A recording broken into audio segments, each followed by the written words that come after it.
biggest problem when you don't support Ukraine, that people on the front line, families which are waiting for their heroes at home, that they think that the United States doesn't support Ukraine and that Ukraine is alone, defending our common values for United States and Europe. As the war between Ukraine and Russia continues, Ukrainian President Volodymyr Zelensky is fighting a different battle on Capitol Hill as Ukraine's resources start to hit a pinch and Russia seems to be stepping things up. Hello, I'm Ellison Barber in for Gadi Schwartz, and this is Stay Tuned Now.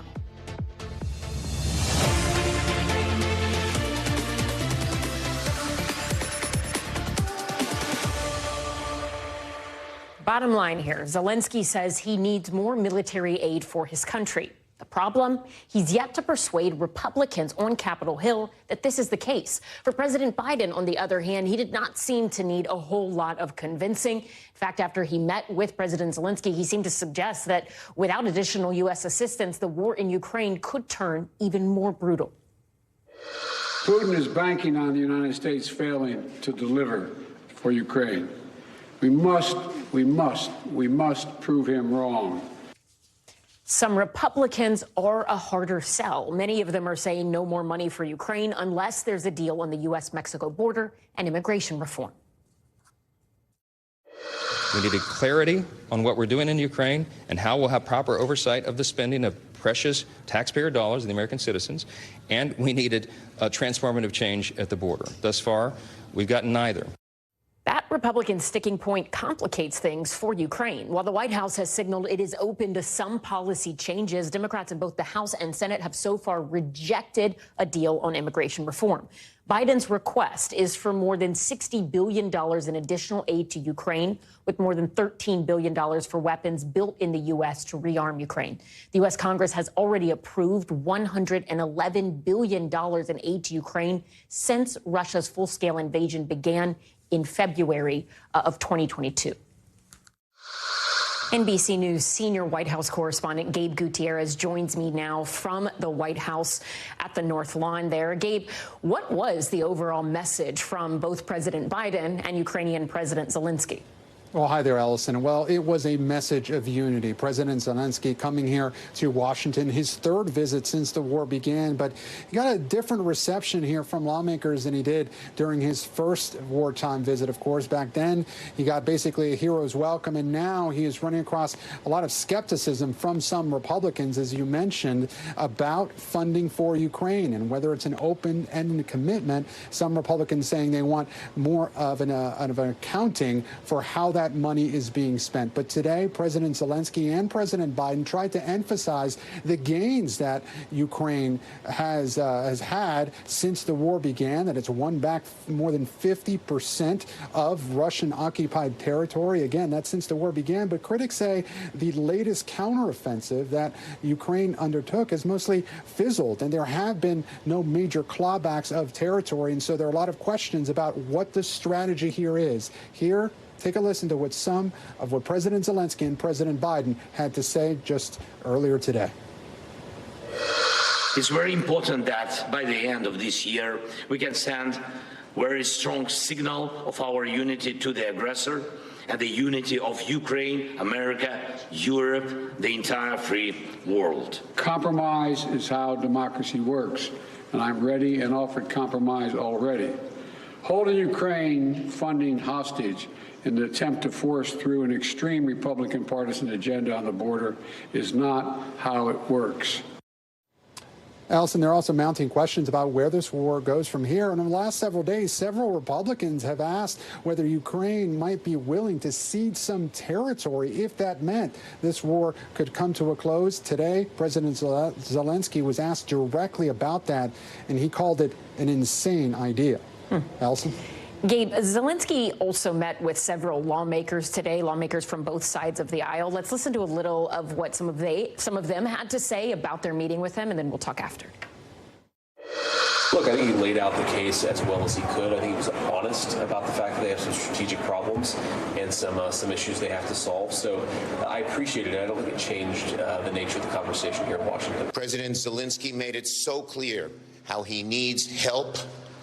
But if he gets the help, he can win this war. And he outlined in some great detail, A, the kind of help he needs and how it will help him win. So, Gabe, Congress is supposed to go home at the end of the week for the holiday recess, right? How much longer could we see this aid package debate just drag on? Yeah, that's right, Allison. It is looking increasingly unlikely that lawmakers will be able to cut a deal on this before the end of the week, before lawmakers head home for the holidays. So now it's looking like these talks could drag on into January, and that is something that the White House has repeatedly said could critically hamper the war effort. Again, you're looking at that breakout right there. This supplemental funding request, more than $105 billion, not just for Ukraine, but also support for Israel and for more border security. That last point, of course, is the major sticking point here. Republicans saying that they want more of an immigration policy overhaul before they sign off on any new money for Ukraine. Allison? NBC's Gabe Gutierrez, senior White House correspondent. Thank you so much. We appreciate it. And joining us now from Ukraine is former Defense Minister Andriy Zakhornyuk. After resigning from that position in 2020, he became the chairman of the Center for Defense Strategies, a Ukrainian think tank that is involved in security studies, defense research, and advocacy. First of all, thank you so much for joining us tonight. I know it is incredibly late in the night, early in the morning where you are, but we appreciate you taking the time. Let me just start broadly, as so much attention today in the United States is on Ukraine with President Zelensky's visit here. What is the situation on the ground in Ukraine like right now? Russians are trying to advance in the Donetsk Oblast, which is east of Ukraine. They're putting a lot of pressure. At the moment, they are having extremely large casualties, heavy casualties, and Ukraine is working extremely hard to stop them. So the situation is very tense. They have some advances in some minor areas, but generally it's a very dynamic and very tense situation. In the south, Ukraine is slowly advancing in the right bank, in the eastern bank of Dnieper River, and generally the activities are happening pretty much on the whole front line, which is over 1,000-mile length. So the situation is certainly not any sort of just a position warfare. It's a very, very active right now.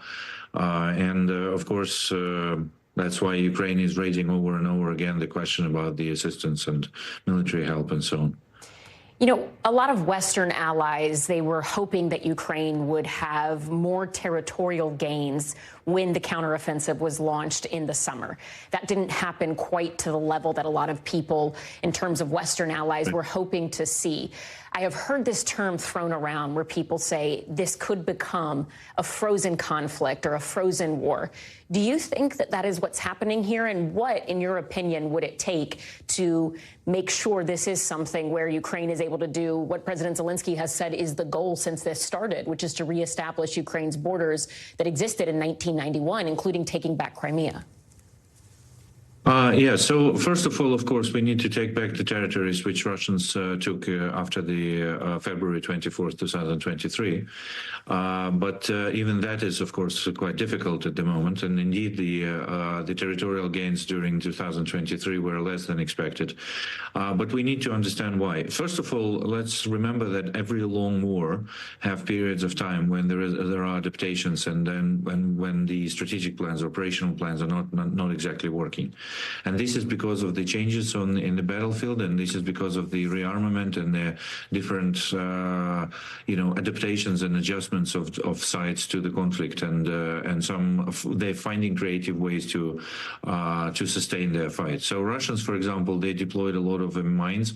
They created massive minefields during the time when Ukraine was preparing for counteroffensive and was waiting for Western equipment to arrive. But more importantly, both sides, us and Russians, we heavily use first-person view drones, so basically drones which are guided by the human pilots.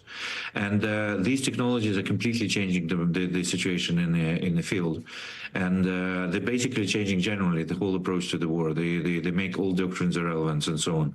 So we see a substantial technological innovations changing the nature of the conflict, and we need to adapt and we need to take back the technological advantage there.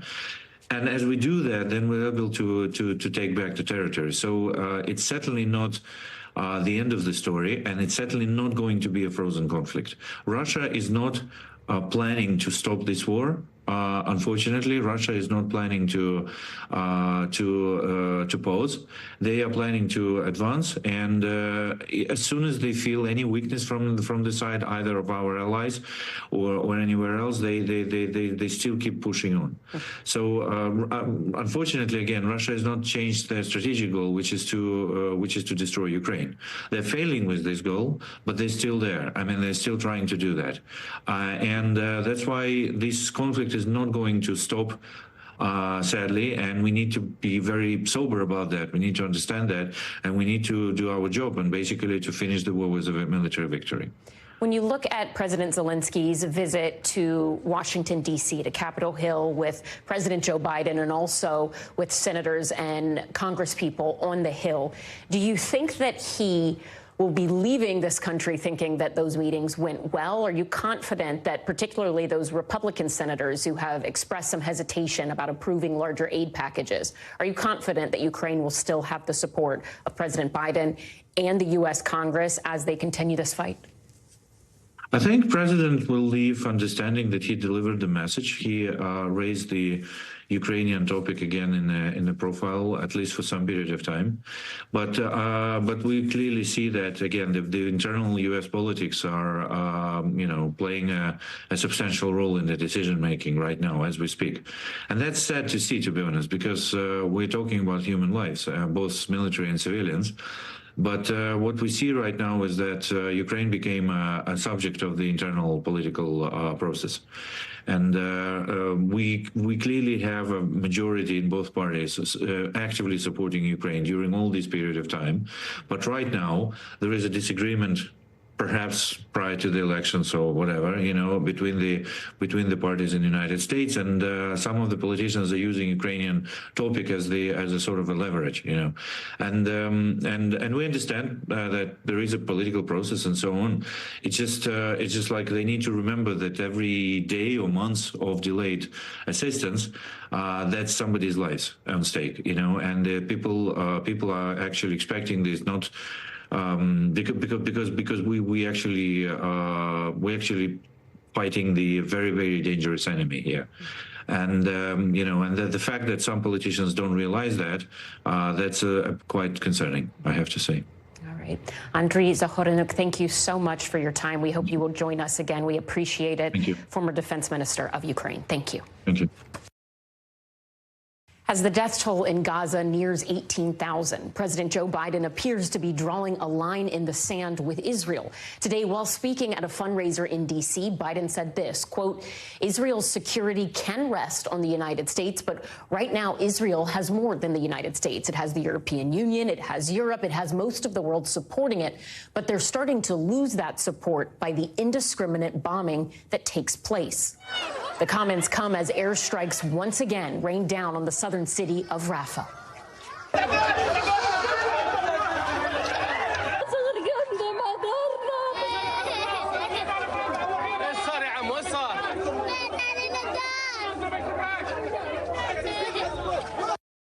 The health ministry and the Hamas-run enclave say the majority of the deaths in Gaza are women and children.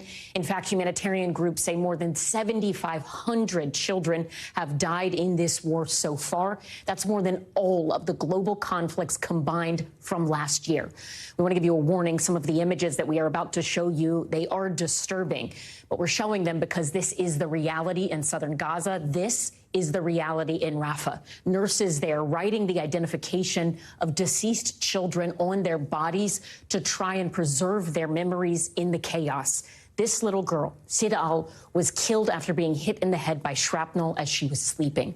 The humanitarian crisis unfolding in Gaza is dire, to say the least. 90% of the population there is displaced. Aid agencies report about half of the 2.2 million people in Gaza are now facing starvation. And all of it brought about a UN vote today for an immediate humanitarian ceasefire in Gaza. The resolution passed 153-10, with the United States and Israel both voting against it.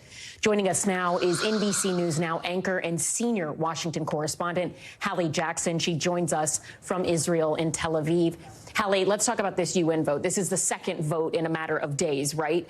Explain to us how the international pressure, if you will, is changing for a ceasefire and whether or not this is something we could actually see. It is changing very slowly, Ellison, and you can look at that by these kinds of votes that the UN has taken over the course of this war here. I think it's about a dozen or so countries have gone from opposing or abstaining this kind of a resolution, calling for an immediate temporary ceasefire, an immediate ceasefire, to now supporting it, which is a shift. You know who has not shifted, and that is the United States, the Biden administration, along with Israel, remaining steadfast even in the face of this international pressure against the idea of calling for a ceasefire. Now, let's be clear here. The vote today at the UN, symbolic. It is not binding. It has no teeth, but it is an indication, it is an illustration of where the rest of the world is as it relates to the international field. What's also notable here is you have the U.S. and Israel very close on this issue, but the two of them, even together, are starting to show some daylight here. You're seeing that in what President Biden has said late today a couple of times, remarks that you have referenced here. The idea, in fact, that the president said in his news conference not too long ago that while he supports Israel and its fight against Hamas, describing the atrocities and the terror attack on October 7th, he also wants to make sure that Israel is doing what it can to protect the innocent Palestinian civilians who are in Gaza, who are, as you have laid out here, under bombardment in an incredibly dire and incredibly serious situation. Aid experts, international aid organizations sounding the alarm on this. So that is a bit of the sort of geopolitical landscape here. It's notable that a couple of top officials are traveling to the region here in the next few days. Jake Sullivan, the president's top national security official, and Lloyd Austin, the president's defense secretary, coming here to talk to partners, talk to allies about how to try to come to some kind of an understanding, potentially, to move forward. Ellison. Hallie, since you are just so well-sourced and well-versed in everything that happens in Washington, D.C., I'm curious, when you heard the comments that President Biden made at this fundraiser, and particularly that term where he talked about indiscriminate bombing. He has, as you've pointed out, for quite a while, and Blinken did this when he visited Israel, Biden did this when he visited Israel, have this conversation and publicly say, we want to make sure that you guys are preserving civilian lives, don't make some of the same mistakes that the United States made after 9/11. But was there anything in the language that he used at the fundraiser that made you think maybe conversations in those meetings to come with U.S. officials will be different behind the scenes in Israel than what we've seen so far? It's a great question, Ellison. I would say a couple of things. First, do you know how I even found out about the comments that President Biden made? It's because a contact here texted almost immediately and said, oh, my gosh, right? The president is blowing up Benjamin Netanyahu here, is really putting him on notice because people in Israel, and you know this, Ellison, from your time here in the field, are so engaged and so attuned to a large degree as to what the United States is doing, because it has been such a partner to Israel as this war has moved forward. And so, listen, the language here, you talk about the concern over humanitarian aid. We started to see that on a more public level because obviously there are always conversations happening behind the scenes. Just within the last week, when Secretary of State Tony Blinken first described a gap between the aid, you know, what Israel says it wants to do versus the aid it's actually getting in. That was, I think, an indication of some of this daylight here. Then you saw that rise to the next level on the Sunday shows when Secretary of State Blinken went even further than that. Now it's at the level of the president and the prime minister here in Israel, because Benjamin Netanyahu just today, Ellison, described the disagreement, right? Acknowledged there is disagreement on another front, which is what happens after the war? What happens a day after Hamas, as Bibi Netanyahu put it here? There is a ton of daylight between the U.S. and Israel as to what should happen in Gaza if and when Hamas is defeated. And so I do think there are some of these issues here where you're starting to see that more sort of public, the public signaling, which in the world of diplomacy, Ellison, you know, can be so significant. Just the slightest tweak of a word, the slightest shading of a tone can have a lot of impact here. And Hallie, before we let you go, I have to ask you, too, about the Israeli hostages that are still being held inside of Gaza. Yes. One of those who was released by Hamas spoke to NBC News this weekend. What can you tell us about the situation as it relates to hostages right now? Is there any hope that more will be released? And if Israel is, in fact, flooding the tunnels inside of Gaza, what does that mean for them? Yeah, so I asked that exact question. Is there any hope for potential hostage negotiations to see them released to somebody whose cousin, his beloved cousin, is being held in captivity, Carmel Gad? And he said, I have to have hope, because otherwise I won't be able to wake up in the morning, right? Like that is because, as you know, there are so many of these families who see this as their mission. It is their full-time jobs. They're not working, right? They are solely shining a light on this hostage situation. That is what they are called to at this moment. So you talk about that. You talk about what the experience has been like for some of the hostages that are now free, these former captives. I spoke with one man whose 3 little kids, 10, 8, and 4, had been held by Hamas along with his wife. They were released about 2 weeks ago. And let me tell you, Ellison, we were at a Hanukkah celebration. Members of the kibbutz Kfar Aza, which was incredibly hard hit, of course, dozens of people killed, murdered, taken. And they spent the first week in the hospital. Second week they're at home, and here come these 2 little boys running up to us, sort of tugging on their dad, saying, Dad, let's go eat dinner. Like, come on, let's go eat, you know, holding bags of chips with huge smiles on their faces. And it was so incredible to start thinking about the way that very, very incrementally these now former captives are trying to return to some semblance of normalcy here. This dad talking about brushing teeth together, getting up, having breakfast together. That said, I think so many of these now released hostages see it as their mission to push for the release of the others. And that is what we heard when our colleague Richard Engel sat down with one of the first hostages to be released exclusively in this very impactful conversation. Let me play you a bit of that. There was a ceasefire, a truce, and dozens of hostages got out. How concerned are you about the ones who didn't get out, and why? Time is limited for life. And when you were over there, the lack of air in the tunnels, as well as the shortage of food and medicine, could bring people to complete exhaustion, and they just won't make it. They need to get out today. Otherwise, they won't live. You asked about the tunnels, too, Ellison, with the new reporting now from our team that Israel has begun flooding some of those Hamas tunnels. You heard President Biden say at that news conference late today that he has assurances that there were no hostages in those tunnels, but he said he cannot speak definitively to that for himself, Ellison. Hallie Jackson, absolutely amazing reporting. Thank you so much for joining us tonight. We really appreciate it. Don't go anywhere, because we are just getting started. You know, when you're buying a big ticket item and by the time you check out, it seems like the price just mysteriously went up? Well, the government is fighting those junk fees. Plus, if you're asking Santa for electronics this year, be careful of scams. We will tell you what you need to look out for. And tonight, in the future of everything, robots are taking over at Amazon. But how do they stack up against humans? It can pick up a tote, pick up a box, move 35 pounds from point A to point B. Not particularly fast, but it doesn't get bored. And it doesn't quit. And it doesn't quit.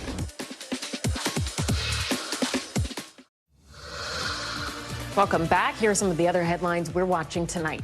Harvard President Claudine Gay will remain in her role despite calls for her resignation after she made controversial comments while testifying before Congress about anti-Semitism on college campuses. In a statement today, the university said Gay is the, quote, right leader to help their community heal.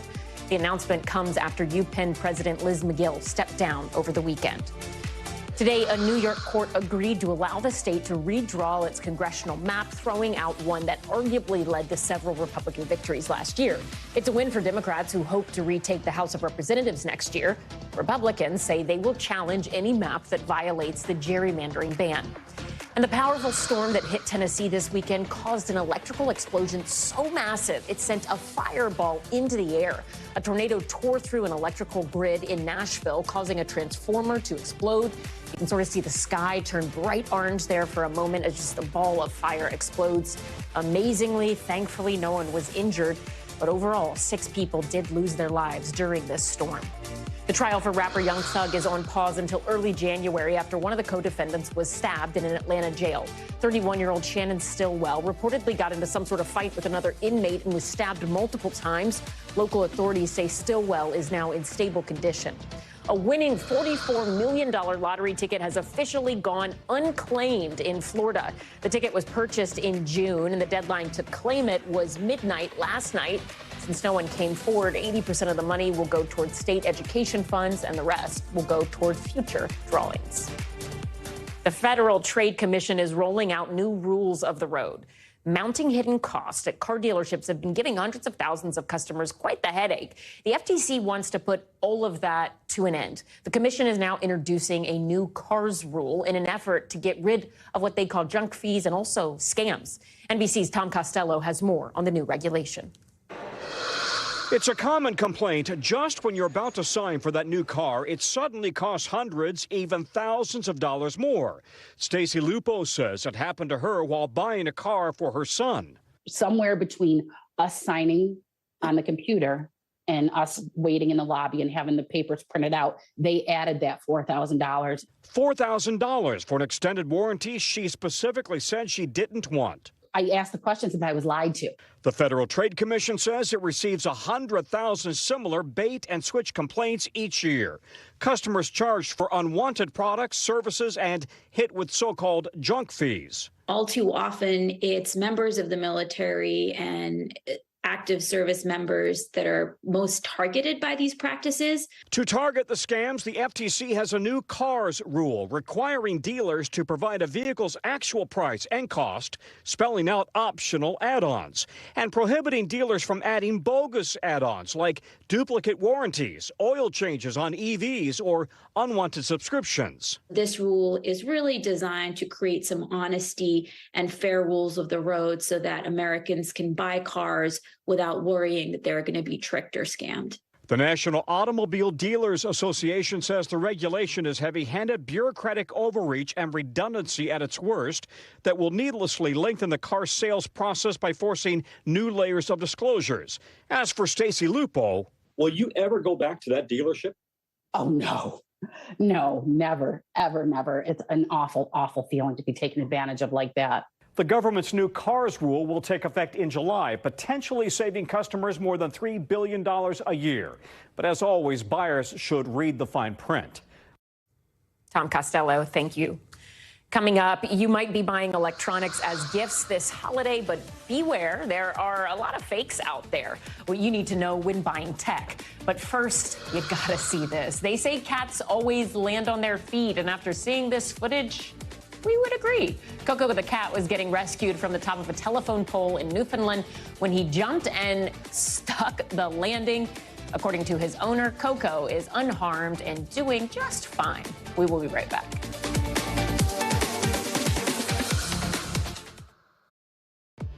Welcome back. Here's some of the stories happening out west that we're following. Police in San Bernardino, California, saved a 3-year-old child on Sunday. It happened when a woman barricaded herself in an apartment, pointing a gun at the young boy. When police got there, the woman refused to drop the gun. That's when police say officers shot and killed her. Officials say the woman was apparently a friend of the family, and the young boy was not hurt during this incident. A man was arrested in Los Angeles last month after he entered the U.S. without a passport. He had 2 ID cards on him, according to a criminal complaint that was filed yesterday. One was Russian and one was Israeli. But officials say the Russian-speaking man managed to fly from Denmark to LAX without a visa or even a plane ticket.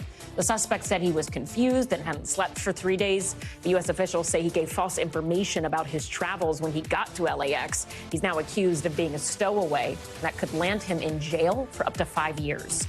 And look at this close call caught on video. That is a black bear you're watching. See him in the corner, just running across a ski slope near Lake Tahoe, California. Happened on Sunday. Fortunately, no one collided with the bear. Maybe some people outraced them, hard to say for sure, but you can see skiers and snowboarders, they definitely were trying to get out of the way. Arizona's Supreme Court must decide the future of an 1864 abortion law. The court heard oral arguments today over the law enacted when Arizona was still just a territory. Justices will decide if the state can enforce the 1864 law, which would only allow abortions if a mother's life is in danger, or stick with the 2022 law that bans abortion up to 15 weeks. The case is drawing strong reaction in the state from all sides. Arizona's law affirms that life is a human right. I'm hopeful that the court will uphold this life-saving principle. We want to be certain that what transpired in Texas over the last several days never happens in Arizona. NBC News legal analyst Angela Cinadella joins me now to break all of this down. Angela, big picture, what did we see in oral arguments today?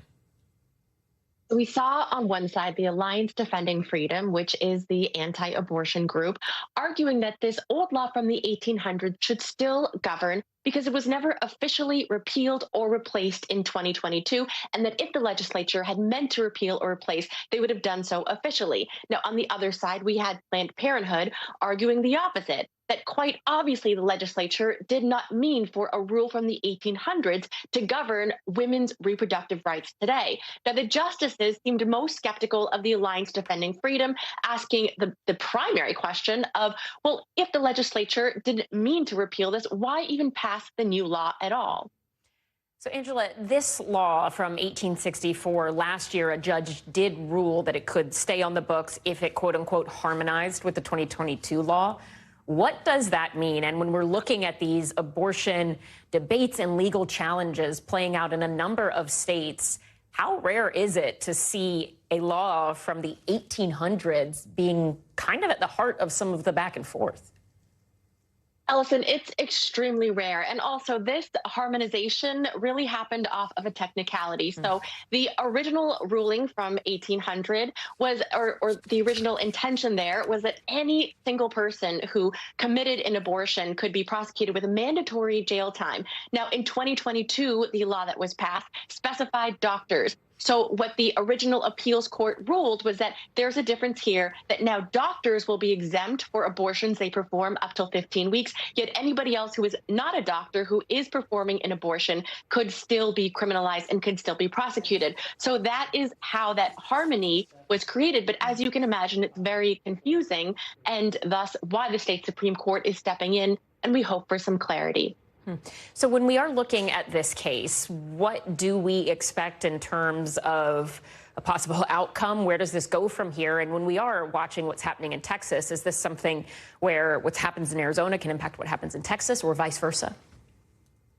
I mean, it always can, in that states are always watching the others, especially where abortion rights are so deeply restricted. However, I would be very careful to say that any ruling from one state would impact another, largely because that's what the overturning of Roe did. It returned to each state the individual power to determine what is an exception and what are the proper rules that govern their people and the rights of the women in their state. In terms of what to expect in the future, though, we don't know when a ruling will come down. It could come down at any point. But we also know that in 2024, in the ballot, that these pro-choice groups are trying to put in a constitutional amendment that would really allow and make this abortion a fundamental right for women up until the point of viability, 24 weeks. So the point of this is that these rulings might not even matter if it is voted into the Constitution. Fascinating stuff. Angela Cinadella, thank you so much. We appreciate it. Whether you are shopping for a toddler, a teen, or just yourself, electronics are at the top of many wish lists this holiday season. But the search for a good price could land you with a fake product. NBC News senior consumer investigative correspondent and anchor of NBC News Daily, Vicki Nguyen, has more on where to find the deals and how you can avoid the dupes. Electronics are a top seller every holiday season, with consumers expecting to spend more than $46 billion on computers and consumer electronics. I got scammed. But many are posting warnings about counterfeit goods. The left is upside down. Look at that. Most of these buyers say they bought the items on secondhand sites like Craigslist and Facebook Marketplace. That's where we found hundreds of listings for phones, smartwatches, headphones, some selling for near retail prices, others suspiciously cheap.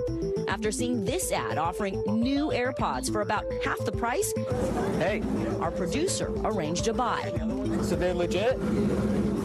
These are the AirPods we bought off Facebook Marketplace for $120. These are the real ones from the Apple Store, $250. The packaging almost identical, but can you spot the minor difference in the lettering? What else is different? We're going to find out. Let's see what's inside. I'm at the U.S. headquarters for Back Market, a global online retailer that specializes in discounted, refurbished electronics. Kevin Sharon is the lead engineer. These are the AirPods we bought off Facebook Marketplace. Off the bat, can you tell anything from the box? Yeah, actually, it's a bit faded. Yeah, you're right. When you look at them side by side, you can tell there's a clear difference in the coloring. Yep. Inside, they look nearly identical. But are they any good? So you expect the noise cancellation is not going to work as well on these Exactly. either? I can hear you. Yeah. Let me try the real ones. 1, 2, 1, 2. Do you hear me? Oh, I cannot hear you at all. The noise cancellation feature on the real ones worked. I couldn't hear Kevin's voice. And watch what happens when he analyzes this Samsung smartphone. An NBC producer purchased it through Facebook Marketplace for $600. A new one cost $1,200. A brand new Samsung phone, you should not be able to crack it open with your fingernail. No. Ooh. Ta-da! You have one camera. And it's supposed to have 4 cameras? Yes. Using special tools, he dissects a real Samsung. Check out the difference. You have the motherboard here with all the different components. Here is totally empty. Even just looking at it, I don't have to be an expert to see that one is much better constructed than this. This looks very homemade. According to Customs and Border Protection, these counterfeits are mostly coming from overseas, largely China. We got a behind-the-scenes look at their operation at JFK Airport in New York City. Even though it looks so real, these video game controllers, iPhones, you've got iPads, even the packaging for this Dyson looks totally authentic. That's the struggle, is that the packaging, everything is done so very well because it's a sophisticated operation. Frank Russo is the director of field operations here. How real do these counterfeit goods look when it comes to electronics? Some of them are surprisingly real. And when you see that, you just start to realize just how sophisticated of an operation it is. It's a $1 trillion industry. In many ways, it's more profitable than the narcotics trade. As soon as the shipments come in, officers inspect targeted crates. These are definitely suspected counterfeit. Anything identified as suspicious goes to an import specialist to be verified. The packaging is no good here. This is definitely a counterfeit product. Is there a danger here because these items aren't quality or safety inspected? Yeah, absolutely, Vicki. That's the piece that I think everybody should focus on more than anything else. These products can blow up. They can catch fire. We've seen it. Houses have caught fire because a charger is not a real charger. So how can you score a deal and reduce your risk of getting scammed? To save as much as 50%, buy renewed or refurbished from reputable retailers, places like Back Market, Amazon, eBay, and Best Buy. They also offer a warranty and a money-back guarantee. Vicki Nguyen, NBC News. Still to come, no, it is not the Loch Ness Monster, but it is pretty freaky. Scientists just discovered fossils of a sea monster in England. That story and others trending around the world are next, so stay tuned.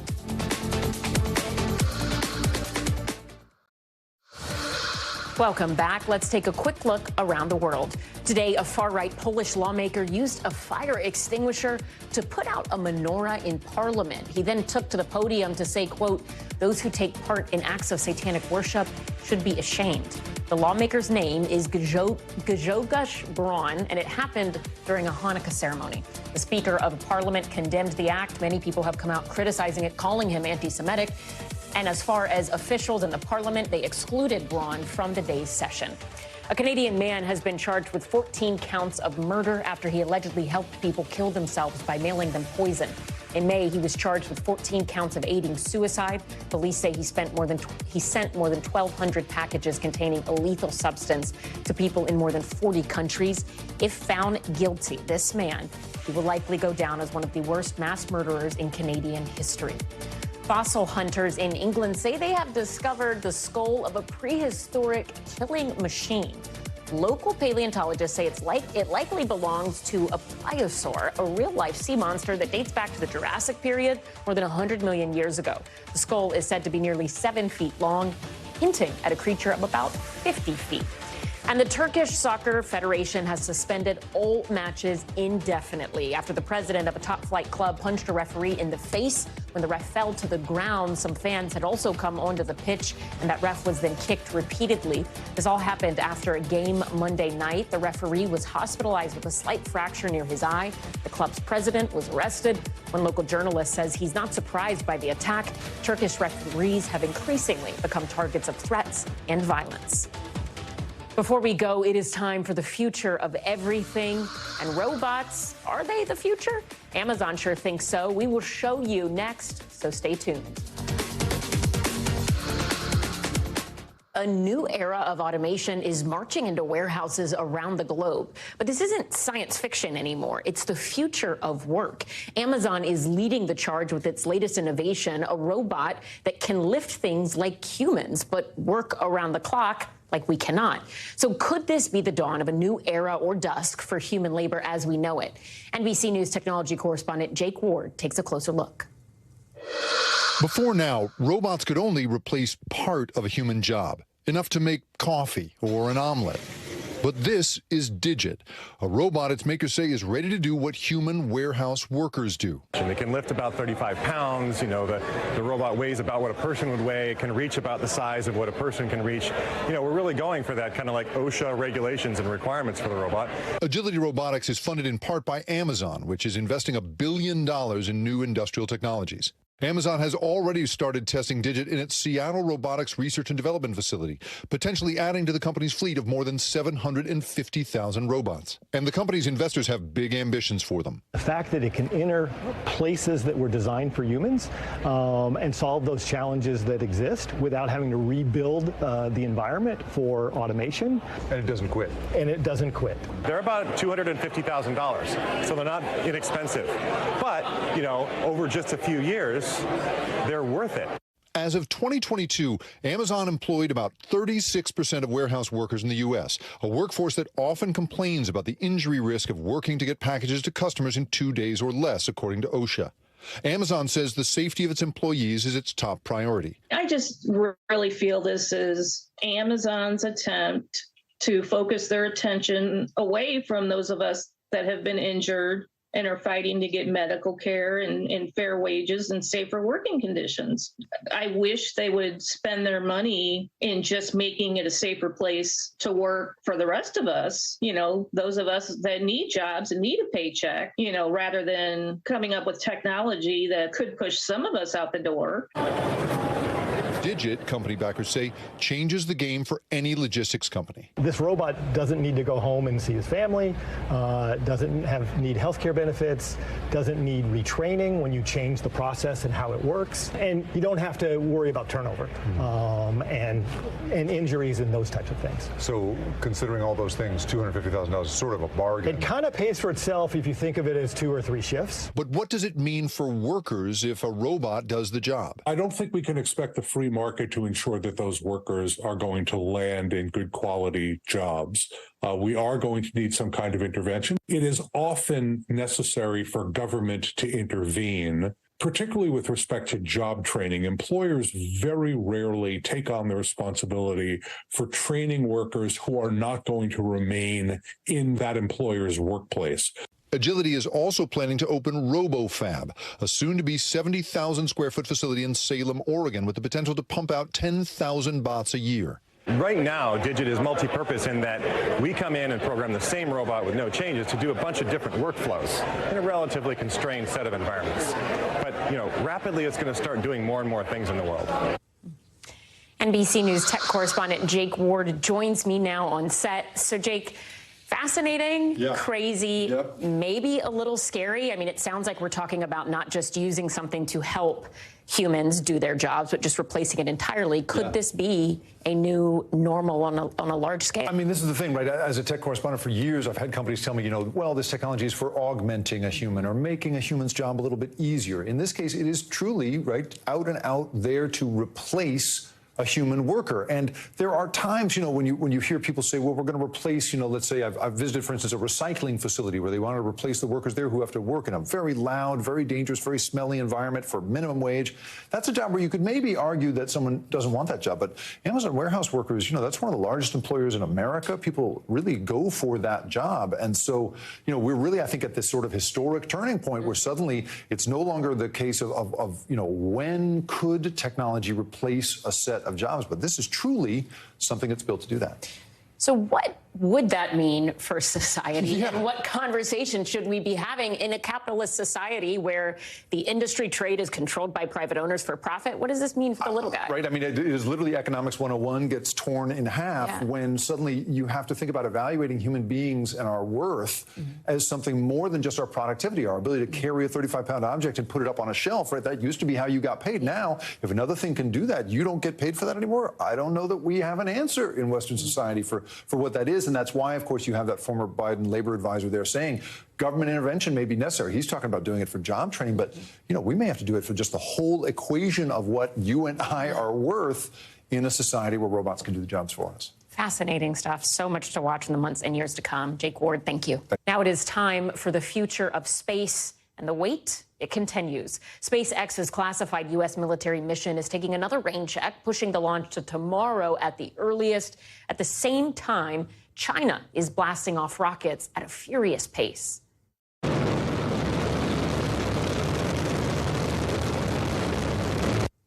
According to a new report by the Australian Strategic Policy Institute, China sent 45 defense satellites into orbit last year, outpacing the United States by 15. NBC News Pentagon correspondent Courtney Kuby got rare access tonight inside a facility on the front lines of the emerging space battlefield. Growing tensions between the U.S. and China now extending to hundreds of miles above the Earth. We know when we're threatened.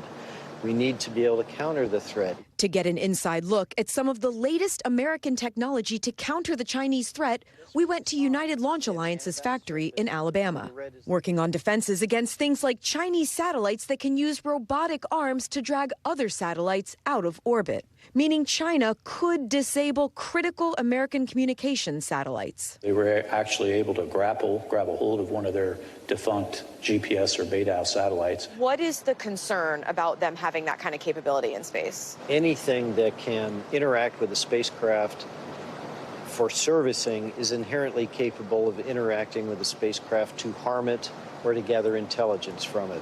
And fears tonight that China is moving faster than the U.S. in this new space race, including not just in space, but the skies just above us, not only using satellites, but spy balloons and hypersonic missiles. When you look at the threat from China in space right now, what concerns you the most?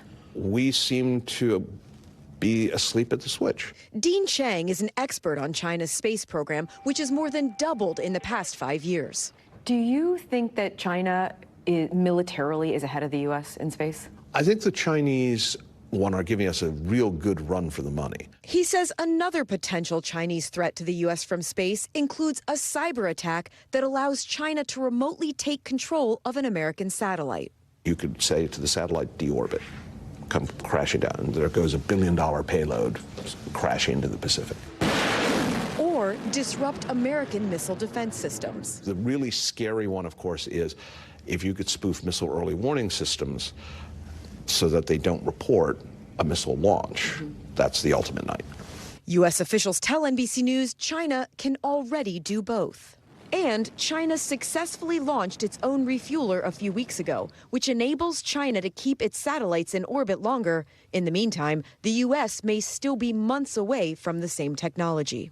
And multiple U.S. military officials tell us, perhaps most concerning, China launched a hypersonic missile capable of orbiting the globe over and over, then suddenly dropping to Earth before most missile defense systems can respond. We continue to look at that very closely, but that's a capability they just recently demonstrated.